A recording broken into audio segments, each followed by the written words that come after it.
Jadi kalau rezeki menurut para sahabat dan istri-istri para sahabat adalah kekuatan iman yang diberikan oleh Allah, serta kekuatan badan yang diberikan oleh Allah, serta taufik dari Allah untuk mampu beramal soleh sebanyak-banyaknya.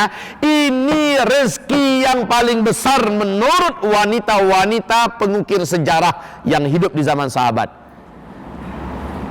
Dan ibu pun boleh nak meniru mereka, dan ibu akan disamakan posisinya oleh Allah bersama mereka. Amin ya Rabbal. Masalahnya Bu, saya bukan menakut-nakuti ibu-ibu, tapi nggak apa-apa kalau ibu takut. Dalam Isra Mi'raj kata Rasul, aku dibawa jalan-jalan oleh malaikat melihat neraka dan penduduknya. Wa ra'aitu aktsara ahlin nar min ummati an-nisa. Aku dibawa berjalan-jalan memasuki neraka. Ya tentu dengan peralatan tertentu dari Allah, perlengkapan tertentu yang buat Rasulullah dan malaikat ini terjaga dari panasnya api neraka. Wa ra'aitu, dan aku telah melihat aktsara ahlin nar, kebanyakan penduduk neraka, min ummati, dari umatku adalah an-nisa. Apa arti an-nisa? Iya, wanita, perempuan. Sama. Maka ada wanita yang bertanya, ya Rasulullah, ayakfurna billah, apakah mereka kafir kepada Allah sehingga mereka masuk neraka? Oh tidak, kata Rasul. Apakah mereka kurang beramal soleh ya Rasulullah? Oh tidak, kata Rasulullah. Lalu apa kesalahan mereka? Kok banyak dari umatmu yang masuk neraka itu wanita?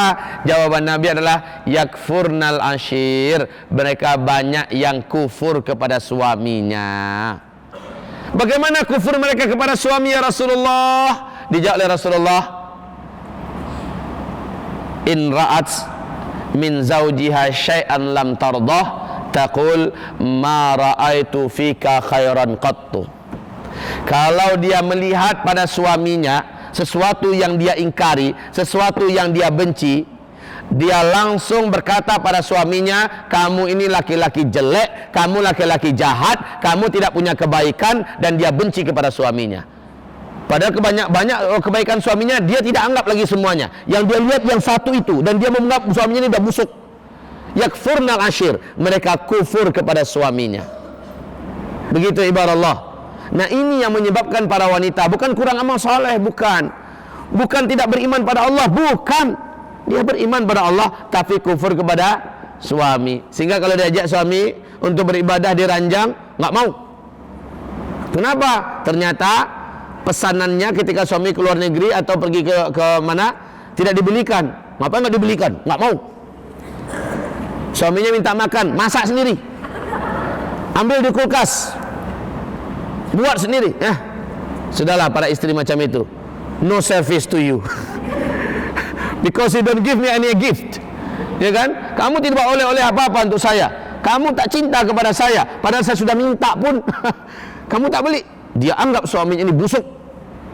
Kaum muslimin yakfurnal ashir. Baik, Bapak juga macam itu, jangan Pak ya. Kalau memang kita diberi Allah sedikit kelapangan rezeki, upayakanlah kita mengingat apa yang pernah kita janjikan pada istri kita, dan kejarlah, bawakanlah. Sekecil apapun, upayakan kita bisa membawakannya, sekecil apapun. Karena bagi seorang wanita pada hakikatnya, ingat nggak suaminya padaku, ya? Bukan apa yang diberikan suami, tapi ingat nggak suami apa yang diberikan, apa yang kepadaku. Itu yang paling penting. Walaupun bapak hanya bawa ondel-ondel, Pak. Tahu ibu ondel-ondel? Nggak tahu. Pokoknya ketawa, Bu, ya. Karena kedengarannya lucu kan. Ondel-ondel itu makanan yang di luarnya itu dari apa ya? Di dalamnya itu dari gula merah. Pokoknya kalau digigit dia bisa ondel-ondel. Oh, tahu ya Bu ya.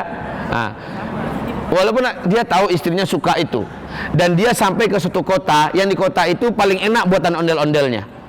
Apa salahnya belikanlah gak setengah kilo? Hah?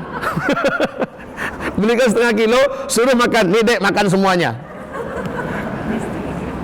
Tapi dengan muka jernih lah, dengan bahasa cantik, nih dek, special to you, ya kan? Makannya satu-satu dek ya, jangan sekali semua. Ya.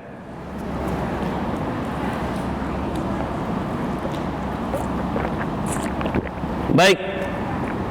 Selanjutnya Rasulullah Sallallahu Alaihi Wasallam bersabda. Jadi rezeki menurut para ibu-ibu, ini ibu-ibu yang beriman loh. Rezeki menurut ibu-ibu adalah dapat mengumpulkan pahala sebanyak-banyaknya, ditolong oleh Allah, kita kuat dan bersemangat melakukan amal-amalan yang Allah ridhoi. Allah tolong kita Bu. Tahajud kita bangun tengah malam, Allah kuatkan hati kita, bangkit. Walaupun udara dingin di luar hari hujan, kita tetap beranjak ke tempat ketandas, lalu kita istinja, lalu kita berwudu dan kita salat 2 rakaat. Assalamualaikum, lanjutkan 2 rakaat. Assalamualaikum, lalu witir umpamanya. Tiap malam kita mampu melakukan macam itu. Ini rezeki ini. Ini rezeki. Sebagaimana Allah berikan rezeki kepada wanita yang kuat berpuasa sunat.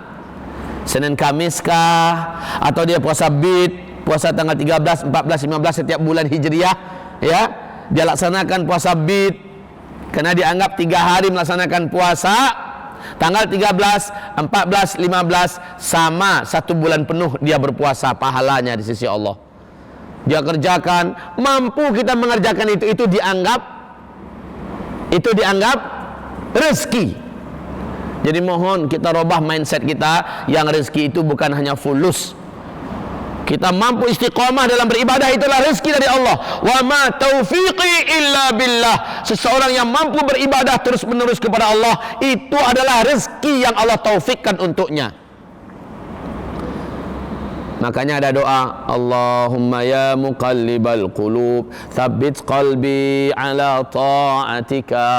Ya Allah, yang membolak-balikkan hati, tolong kuatkan hati hambamu untuk tetap taat dan beribadah senantiasa kepadamu.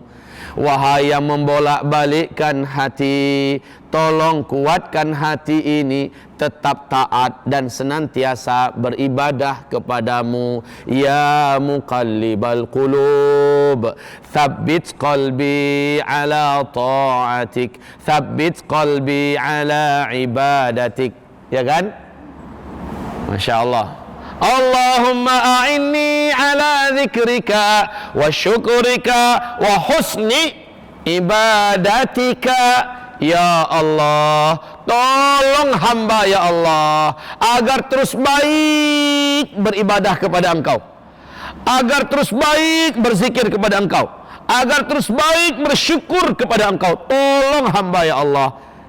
Itu rezeki. Sama kita, ya Allah tolong berikanlah hamba rezeki berbentuk fulus, berikanlah hamba rezeki berbentuk kesehatan, begitu juga berilah hamba rezeki berbentuk kuat beramal soleh. Masalahnya minta rezeki yang macam ini yang agak jarang diminta oleh ibu-ibu zaman sekarang.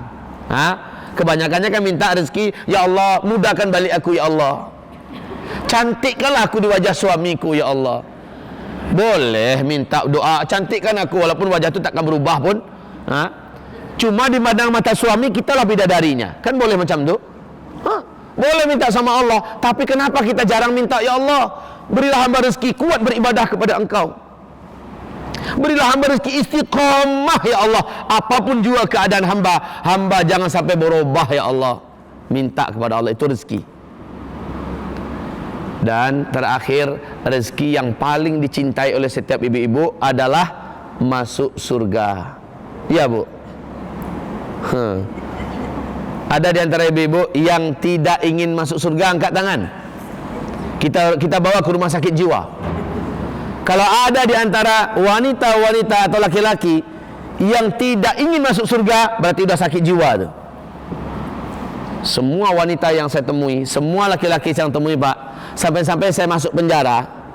Penjara itu bahasa kita di sini apa? Masih penjara. Saya ada mengisi tiap bulan di penjara di Indonesia. Tiap bulan saya ngisi dalam penjara. Jadi kalau saya ditanya orang, Pak Kiai di mana sekarang? Saya dalam penjara. Ah, apa kesalahan Pak Kiai? Bukan, saya ngisi di penjara, maksudnya saya ngisi ceramah. Jadi setiap Samsung yang saya tanya itu, orang-orang yang masuk penjara itu saya tanya, ente mau masuk neraka apa masuk surga? Jawabannya alami sekali, surga dong. Iya, surga dong. Emangnya tentang saya preman, saya Samsung, saya harus jadi ahli neraka ya? Sorry katanya. Kaum muslimin, jadi belum saya ketemukan sampai sekarang orang yang tidak mau masuk surga. Bahkan iblis, kalau ibu tanya bu, kalau ketemu sama iblis, ya, kalau ibu tanya iblis, kamu masuk surga apa neraka? Jawabannya pasti, ya surga lah. Pasti itu.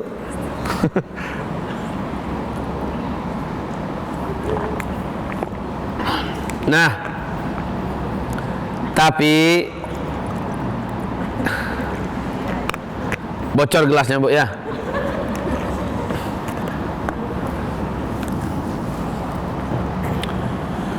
Tapi bu, pintu surga itu ada 8. Dalam kitab Hadil Arwah ila Biladil Afrah, pintu surga itu ada 8. Satu pintu surga, jarak satu tiangnya dengan tiang yang lain sejauh 500 tahun perjalanan. Memang ya, subhanallah, masya Allah. Saya ulangi, Rasul menyebutkan pintu surga itu ada 8 jumlahnya. Satu tiang pintu surga ke tiang yang lain, satu tiang ini ke tiang yang lain, jaraknya sejauh 500 tahun perjalanan. Alangkah luas dan lebarnya. 8 itu bu. Satu pintu surga ada yang khusus memanggil orang dengan ciri amalan ini. Pintu surga yang lain memanggil orang dengan ciri amalan itu. Berbeza-beza nanti. Tetapi kata Rasulullah, ada orang yang nanti dipanggil dari pintu manapun saja dalam surga, dia masuk surga. Dan aku berharap wahai Abu Bakar, semoga engkau salah seorang di antara yang dipanggil di seluruh pintu itu. Amin, kata Abu Bakar. Lalu sahabat yang lain berkata, ya Rasulullah, doakanlah saya, semoga saya bisa masuk surga dari pintu manapun dari yang 8 itu. Kata Rasul, usahakan sendirilah. Main doa aja enak banget loh. Ya, usahakan sendiri. Begitu. Nah, kaum muslimin, dan memang ada amalannya ya, supaya dapat masuk surga di pintu manapun. Bu. Oh bu. Ibu masuk surga insyaallah. Amin, amin. Ibu, nanti ibu sebentar. Perhatikan bu. Ini anggap lubang neraka. Ini hamparan padang mahsyar ya. Ini hamparan menuju ke gerbang surga. Oke, ini lubang neraka. Kata Rasulullah, luasnya lubang neraka itu, seandainya langit dan bumi ini dimasukkan masuk semua, saking jauhnya. Jauh loh bu. Kedalaman ini sampai ke dasarnya pak. Rasul mengatakan, kan pernah waktu Rasulullah dengan para sahabat sedang berbual-bual, tiba-tiba seluruh sahabat mendengarkan suara yang membuat berdiri seluruh bulu roma mereka. Ketakutan mereka. Tahukah kalian suara apa itu? Kata Rasul. Tidak ya Rasulullah, Allah dan Rasulnya yang tahu. Itu bunyi suara batu yang baru jatuh di dasar neraka Jahannam, dilemparkan 70 tahun yang lalu. Jadi kalau batu dicampakkan di sini, baru sampai ke dasarnya 70 tahun baru nyampe ke dasarnya. Bayangkan betapa dalamnya neraka itu. Betapa dalamnya. Dan titian sirat itu ada di sini. Titian sirat yang harus kita tempuh itu ada di sini. Kaum muslimin yang kami muliakan, pintu surga itu 1, 2, 3, 4, 5, 6, 7, 8. Perjalanan kita dari sini tergantung amal kita. Kalau amalnya banyak, dia bisa seperti kuda yang berlari kencangnya. Kalau amalnya lebih banyak lagi, seperti burung yang terbang. Kalau amalnya luar biasa, tingkat orang-orang muhsinin di atas orang beriman nih, tingkat amalannya, maka dia seperti kilat yang menyambar. Ya, kaum muslimin yang kami muliakan, sesampai di sini Kalau tepat di depan kita punya pintu surga nomor 8 umpamanya, pintu surga nomor 8, ternyata kita harus masuk dari pintu surga nomor 1, jauh nggak jalannya itu? Emang sih masuk surga, tapi lama jalan untuk sampai ke, ibarat orang masuk Masjidil Haram, Pak. Bu, Masjidil Haram di Mekah, ibu hotelnya hotel Grand Zamzam, bukan, hotel di mana yang di daerah Giza, daerah Giza sebelah sana, berada itu jam Zamzam sekarang. Hotel Giza itu di hujung sebelah Marwah, kan ada hotel sebelah Giza. Nah, kita ternyata ada di pelataran di depan Grand Zamzam. Harusnya kita masuk dari pintu sana, mesti jalan muter ke sana, jauh keluar sana, baru dapat pintu itu. Ini contoh ya, baru dapat pintu itu. Seperti itulah kita nanti. Alangkah lelahnya kalau kita ingin mendapatkan pintu surga, padahal kita sudah selamat dari titian. Nah, masalahnya sekarang ada kabar gembira buat ibu-ibu. Ibu boleh masuk surga dari pintu manapun saja, Bu. Ibu boleh masuk dari pintu mana saja. Tahu enggak ibu syaratnya? Kok nggak tahu semua sih? Semua yang ditanya tahu tidak? Belum tahu Ustadz. Bagus, tandanya kita boleh beritahu kepada ibu-ibu. Ini pertanyaan macam ini boleh disiapkan? Baik. Kaum muslimin yang kami muliakan, Rasul mengatakan, ayyuma mar'atin, mana-mana saja wanita, kata Nabi sallallahu alaihi wasallam, salat khamsaha, dia jaga salat 5 waktunya on time, mesti di awal waktu. On time ya, bukan in time. Kalau in time kan waktu zuhur sudah pukul 4 baru dilaksanakan sholat zuhur. Ini kan masih dalam waktu zuhur toh.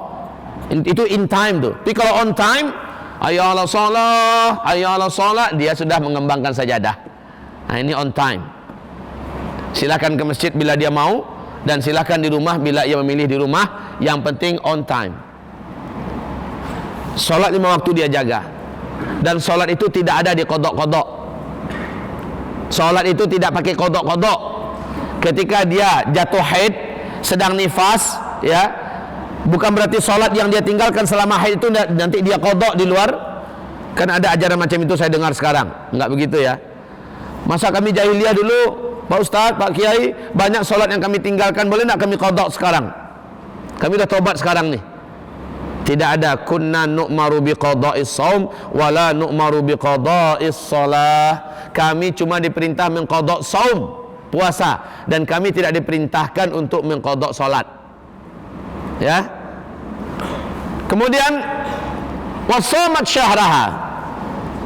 Dia jaga puasa bulan Ramadannya full. Jadi salat 5 waktu dijaga, Bu. Puasa Ramadan juga dijaga. Wasamat syahraha. Kalau lepas puasanya mesti diganti dengan qada di luar. Ya. Nanti ada bab tersendiri pembahasannya. Yang ketiga, wa ata'at zaujaha. Wa ata'at zaujaha, dia taat kepada suaminya. Lagi-lagi suami judulnya di sini. Taat pada suami. Kok ya banyak penekanannya taat pada suami, taat pada suami. Kenapa tidak ada taat pada istri, Pak Ustadz? Ya karena suami itu imamnya. Suami itu adalah kawamnya, pemimpinnya. Yang pemimpin itu ditaati. Ada orang tua, ibu bapak, ada suami. Yang lebih dahulu untuk ditaati adalah begitu. Kalau manusia diperintahkan boleh sujud kepada manusia yang lain, aku akan perintahkan seluruh istri sujud kepada suaminya. Saking tingginya posisi suami di mata Allah Subhanahu wa taala dan di mata Rasulnya. Wa ta'an zaujaha, lalu dia taat pada suaminya. Dan yang keempat, ini secara teori gampang loh, taat pada suami ini secara teorinya gampang mengucapkan, taat pada suami, taat pada suami. Dalam kenyataannya nanti sedikit aja dia sakit hati, langsung suaminya tidak ditaatinya. Ya, ini dalam kenyataannya nanti. Yang keempat adalah wahafizat farjaha. dia pandai menjaga kemaluannya, dia tidak berzina. Maka wanita yang macam ini, qila laha yaumal qiyamah, pada hari kiamat dikatakan kepada wanita ini, udkhulil jannata, masuklah engkau ke dalam surga. Min ayyi abwabil jannati, dari pintu surga manapun saja, syi'ti, yang engkau inginkan. Ingin masuk dari pintu surga yang mana? Silakan masuk. Inilah dia wanita yang boleh dan dipanggil malah masuk ke dalam pintu surga lewat pintu mana saja. Senang nanti ibu-ibu. Syaratnya 4 ini. Anda juga bisa mengunjungi Facebook kami di facebook.com/amanahinsanmadani, atau bisa tonton kami di youtube.com/sahabatyamima, dan follow Twitter kami di twitter.com/@sahabat_yamima. Sahabat Yamima, peduli dan memahami.